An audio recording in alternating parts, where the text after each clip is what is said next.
It's for me an enormous pleasure because this is my first physical conference of the ambassadors since I started the Secretary General of the External Action Service. So I'm particularly pleased that we could manage to do it together. We planned last year, but then COVID, the wave of COVID, unfortunately obliged us to postpone. But here we are, and I hope that we can restart this tradition. I firmly believe that there is nothing like being together, like talking to each other, like interacting. This is I think it's one of the most important parts of our job. There is no replacement, there is no screen, there is no telephone lines that can replace the fact of being together in the same place. So I hope that you will all enjoy this week together, more than a week together, and you can get the best out of it. Dear High Representative, thank you very much once again. This is somehow the moment where you can give to our ambassadors the sense of what you expect from us. I have the privilege of listening to you more often than other colleagues around the world, but it is important that they get a sense from you of which are your expectations. So without further ado, I'll give you the floor, and happy then to give the floor to the colleagues and to continue in the conversation mode after your introductory remarks. Thank you very much.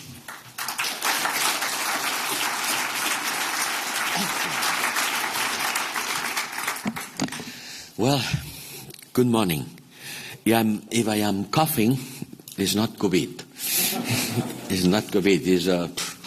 It's a normal cold. It still exists, the normal cold.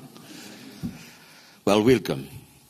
Welcome to all of you. I see some of you that I know personally, others I still don't know, but in any case, very happy to be here and to be able to discuss in person. Nothing substitutes the real interaction, the personal interactions. And I think that it's important that we see each other and we discuss how do we work. You will have an entire week, and you will be hearing from many people, our presidents, Commission, and Council, commissioners, think tankers, journalists, and you will discuss about how the European Union should position in this competitive and fractured world. I am the High Representative of the European Union for Foreign and Security Policy. I am in charge of building a common foreign and security policy and the External Action Service, and in particular you are supposed to support me on doing that. And on doing that, we have to deal with the new frontiers of diplomacy, which is the title of this meeting. And the new frontiers of diplomacy is a big range of issues. You will talk about how to revitalize multilateralism at this time of power politics. You will talk about the European security in light of the war in Ukraine, but not only. There are other security crises which are looming. We will talk about energy and climate crisis and what the European Union should do. Both things go together. We are facing one of the biggest energy crises since the first oil shock on the 70s. At that time, I was a student at the French Petroleum Institute in Paris. It was in the 72, and I was told that there was only oil for 20 years. Well, we are in 2022, and we still have a lot of oil, but at a very high price. So energy and climate, both things together, is going to be a big challenge. We'll talk about disinformation, foreign interference in our political processes, digital revolution, the global gateway, gender and diversity, It's a very nice program. I'm not going to talk about all of them. I'm not going to follow all these different issues. It would be impossible, and I am not a specialist on almost any of them. I want to structure my address today about two things. First, the what questions, and second, the how question. The what questions. What is happening? What's coming? What should we do? And the how question. How do we operate? How do we work? How do you work?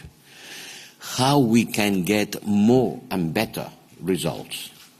This is not a moment in which we are going to send flowers to all of you saying that you are beautiful, you work very well, and we are very happy, we are a big family, blah, blah, blah. That's also a moment to talk among us on what do we do well enough. Why I am not always happy with the way my delegations work. And to send clear messages about how I would like you to improve. First, about the what. The world we are facing. As I said, I am not a specialist on almost any of the issues, but I have a broad political understanding. How are we facing a world? What world is it is? Well, it's a world of radical uncertainty. The speed and the scope of change is exceptional. We should not try to deny it. We should not try to resist it. It would be a futile effort. We have to accept it and to adapt it, prioritizing flexibility and resilience. But uncertainty is the rule. And events that one could imagine that it will never happen, they are happening one after the other. At this pace, the black swan will be the majority. It will not be white swans. All of them will be black. Because one after the other, it happens things that they had a very low probability of happening. Nevertheless, they happen, and they had a strong impact, and certainly they have. Let me try to summarize what's happening to us. Maybe I'm wrong, but I want to discuss with you about it. I think that the Europeans were facing a situation in which we've suffered the consequences of a process that has been lasting for years, in which we have decoupled the sources of our prosperity from the sources of our security. This is a sentence to provide a headline. And I'm taking that from Oliver Schmidt, who has been developing this thesis, I think, quite well. Our prosperity has been based on cheap energy coming from Russia, Russian gas, cheap and suppose affordable and secure and stable, which has been proved not the case, and the access to the big China market for exports and imports, for technological transfer, for investment, and for having cheap goods. I think that the Chinese workers, with their low salaries, has done much better and much more to contain inflation than all the central banks together. So our prosperity was based on China and Russia, energy and market. And clearly today we have to find new ways for energy from inside the European Union as much as we can, because we should not change one dependency by another. The best energy is the one that you produce at home, and this will produce a strong restructuring of our economy. That's for sure. People are not aware of that, but the fact that Russia and China are no longer the ones that were for our economic development will require a strong restructuring of our economy. The access to China is becoming more and more difficult. The adjustment will be tough. And this will create political problems. On the other hand, we delegated our security to the US. And while the cooperation with the Biden administration is excellent, The transatlantic relationship has never been as good as it is today, and our cooperation with the U.S. and my friend Tony Blinken, and we are in a fantastic relationship and cooperating a lot. Who knows what will happen 2 years from now, or even November? What would have happened if instead of Biden, it would be Trump or someone like him in the White House? Which would have been the answer of the U.S. to the war in Ukraine? And which would have been our answer in a different situation? This is some questions that we have to ask to ourselves. And the answer about this question for me is clear. We need to shoulder more responsibilities ourselves. We have to take a bigger part of our responsibility on securing security. You, US, takes care of our security. You, China, and Russia provide the basis of our prosperity. This is a world that is no longer there. And inside our countries, there is a radical shift, and the radical right is increasing in our democracies. Democratically, is the choice of the people. It's not an imposition from any power. It's people who go and vote here and there. I'm not going to blame anyone, but you have in mind what I'm talking about. The radical right is increasing their grasp in European politics. So we have a difficult cocktail, internal and external, and the old recipes don't work anymore. We have mounting security challenges, and our internal cohesion is under threat. So let's look at the past few months in a little bit more of detail. Something has happened in the past that we knew they could happen, but some of them has been a surprise. First, how not, Ukraine. The war in Ukraine has persisted.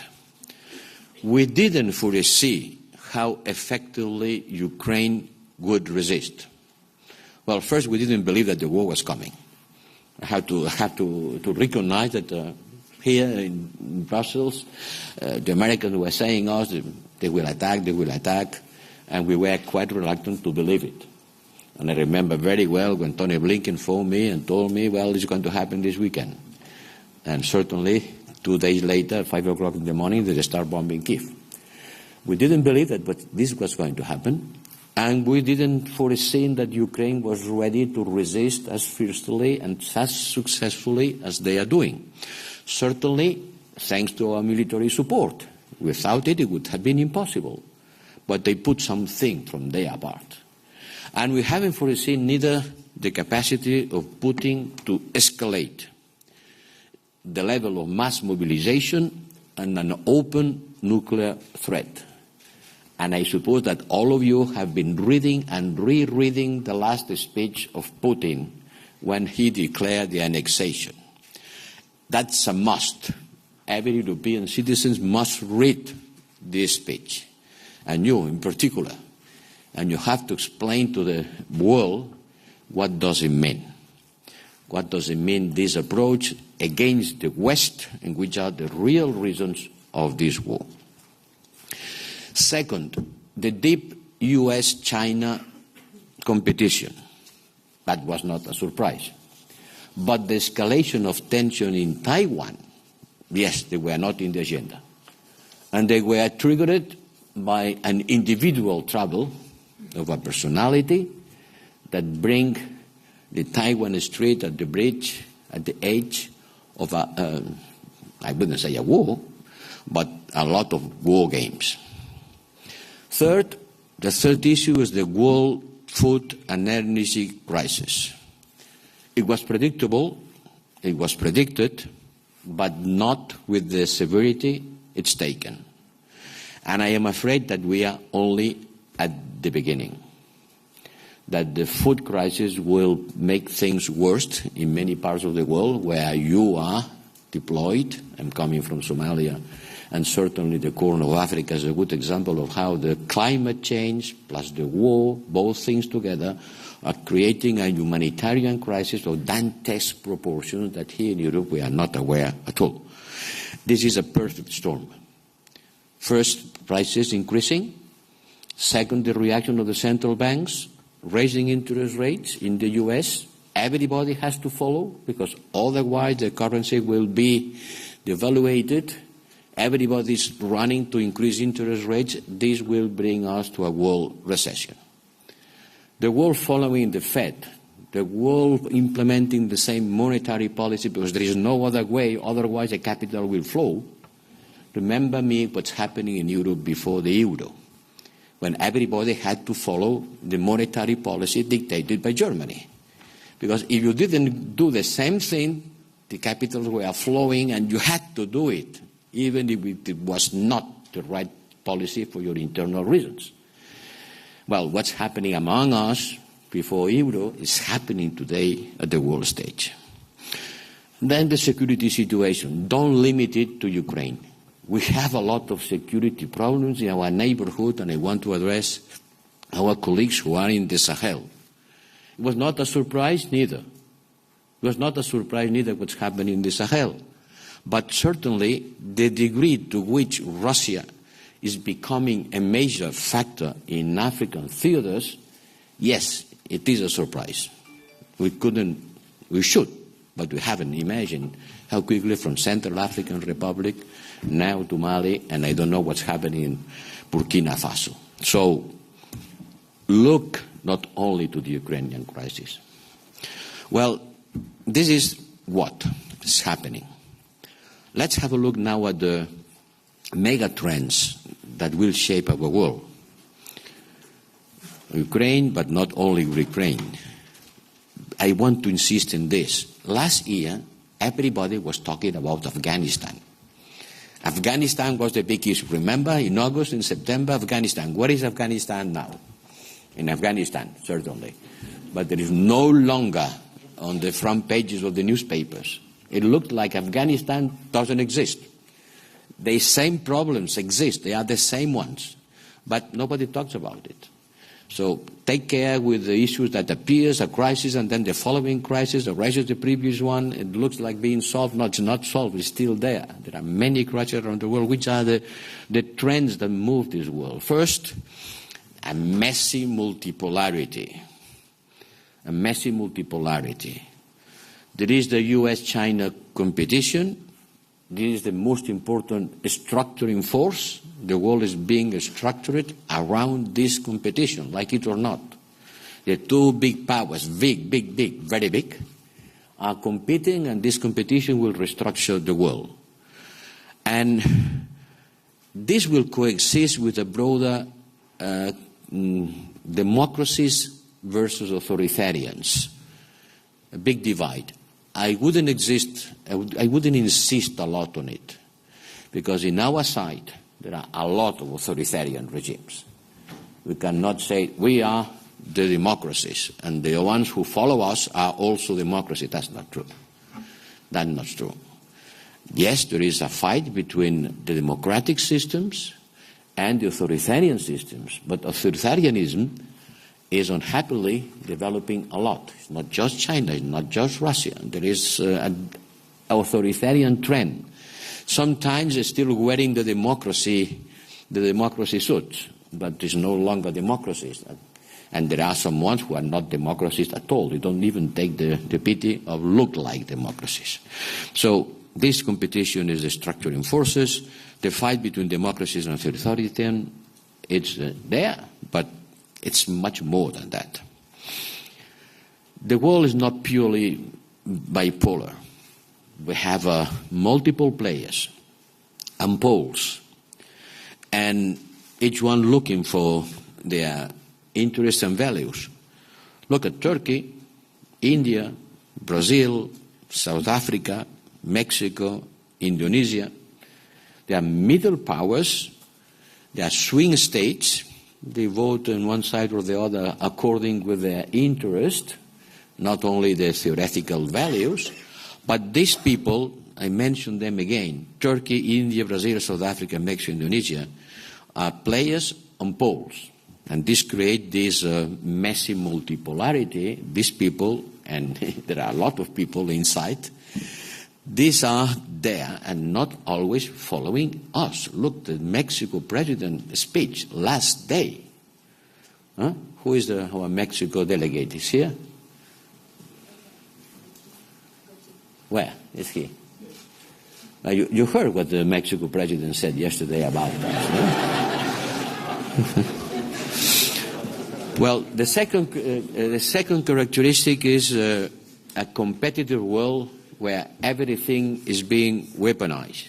Everything is an arm. Energy, investments, information, migration flows, data.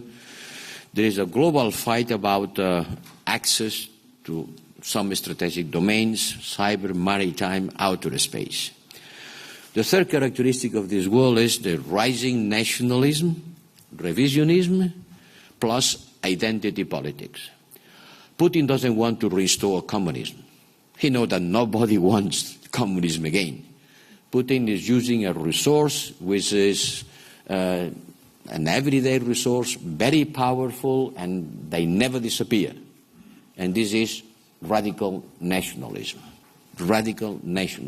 and imperialism. And in the middle of that, we have the global south. And these people don't want to be forced to take side in this geopolitical competition. More, they feel that the global system doesn't deliver and they are not receiving their part. They are not receiving enough recognition and they don't have the role they should have according with their population and their economic weight. And when facing this multiple crisis, this multipolar crisis, financial crisis, food, energy, it was clear that they are not there following us because they blame us, rightly or not. Let's see what's happening at Sharm el-Sheikh. But look, Congo. Who is our delegate in Congo? Okay, so you were there, no? You listened what happened in the last meeting, and the Congo said that they are not going to sacrifice their economic development to the climate fight. Huh? Sorry? Well, the big Congo. The big Congo. So, we see that the war between the stages coming back, like in the films, like in the Second World War, tanks, infantry, no? The films of war. But apart from that, there is the hybrid wars, the disinformation war that continues. And I want to stress the importance of the war on information and disinformation. I will talk about it later. So this is what? This is what is coming. And this is what we have to face. Let me go back to how. I think that we have to think more political. I think that we need to be more proactive, more reactive. We have to make a link between all these problems. We still operate in silos. I can tell you. I am supposed to be the one who bridges the Commission and the Council. And inside the Commission, my colleagues of different policies. But we continue working in silos. And each policy continues having its own logic and its own rhythm, be it climate, be it trade, be it whatever. Commission, college, the communitarization of policies through the Commission, the nationalization of policies through the Council, it continues being a difficult task. And certainly, the national policies and the community policies, we want to bridge them with this European theme and with this global gateway. But we have still a lot to do in order to be one power, someone that acts on behalf of the Union as a whole. We think too much internal, and then we try to export our model, but we don't think enough about how the others will perceive this exportation of models. Yes, we have the Brussels effect, and we continue setting standards, but I believe that more and more the rest of the world is not ready to follow our exportation of model. This is our model. It is the best one, so you have to follow it. For cultural and historical and economic reasons, this is no longer accepted. So we have to listen more. We have to be much more on listening mode to the other side. The other side is the rest of the world. We need to have more empathy. We tend to overestimate the rational arguments. We are the land of the reason, the reasons. We think that we know better what is in the other people's interest. We underestimate the role of emotions and the persisting appeal of identity politics. Remember this sentence, is the identity stupid? No? It's no longer the economy, it's the identity. And more some identities are rising and willing to be recognized and accepted and not to be fusion inside the West approach. I think that we have to go faster and to take risks. I need you to report fast, in real time, on what is happening in your countries. I want to be informed by you, not by the press. Sometimes I knew more what's happening somewhere reading the newspapers than reading your reports. The reports come sometimes too late. Sometimes you read something happening somewhere and I'm asking what our delegation says. Well, by the time being, nothing. By the time being, nothing is not affordable. You have to be on 24 hours reaction capacity. Immediate. Something happens, you inform. I don't want to continue reading in the newspapers things that happen somewhere without our delegation having said nothing. I don't want to blame and shame. But this is something that I have to tell you. I want you to be more reactive. In front of the gun 24 hours a day. We are living in a crisis. You have to be in crisis mode. Explain what's happening quickly, immediately. Even if you don't have the full information on the first hours, show that you are there. I should be the best informed guy in the world. Having all of you around the world, I should be the best informed people in the world, at least as much as any foreign affairs minister. I am the foreign affairs minister of Europe. Behave as you would behave if you were an embassy. Send a telegram, a cable, a mail, quickly. Quickly, please. React. Take more initiative. Be ready to be bold. Whenever we do, there are taboo-breaking decisions. We break taboos on the Ukrainian war, using the European Peace Facility to buy arms, something that at the beginning, oh, that's impossible, we have never done it. We have never done it is not a recipe. Maybe you have to start doing things that we have never done in the past. When we hesitate, we regret it. So, I think that, for example, the discussion on the Ukrainian training mission, we had been discussing about the Ukrainian training mission before the war, for months. For months before the war. Do we have to send a training mission to Ukraine? Oh, come on, Ukraine. Oh, training mission, military Ukraine. Boom, then the war comes. And people said, oh, we should have done it. Yeah, we should have done it. And now we are doing it quickly. Well, quickly for the standards, for the European standards. No, quickly for the European standards means a couple of months. But happily the war will start there. Our training mission will have had the possibility of acting. We have to define better our goals and prepare for that.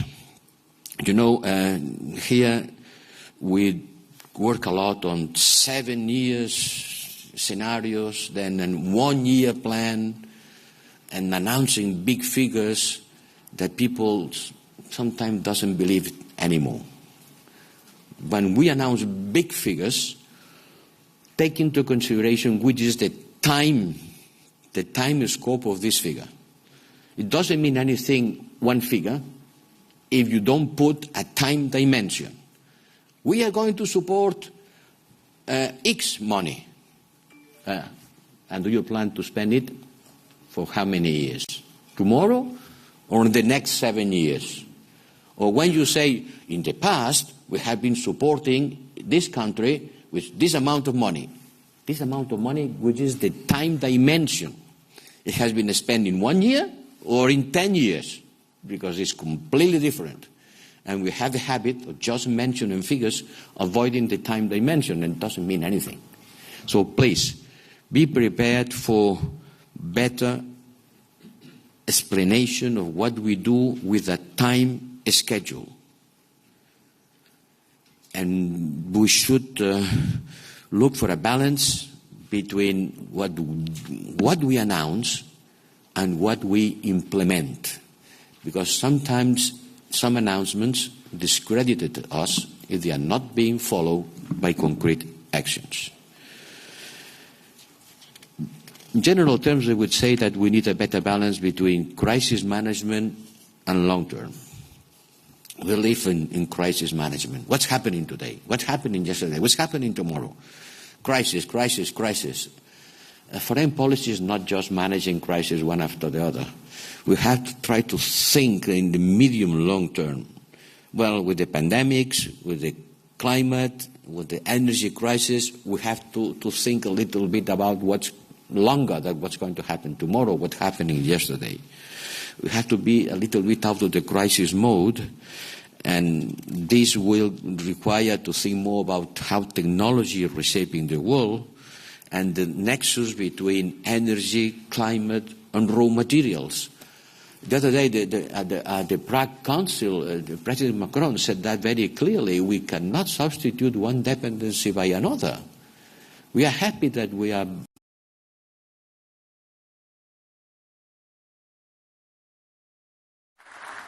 That was a long way.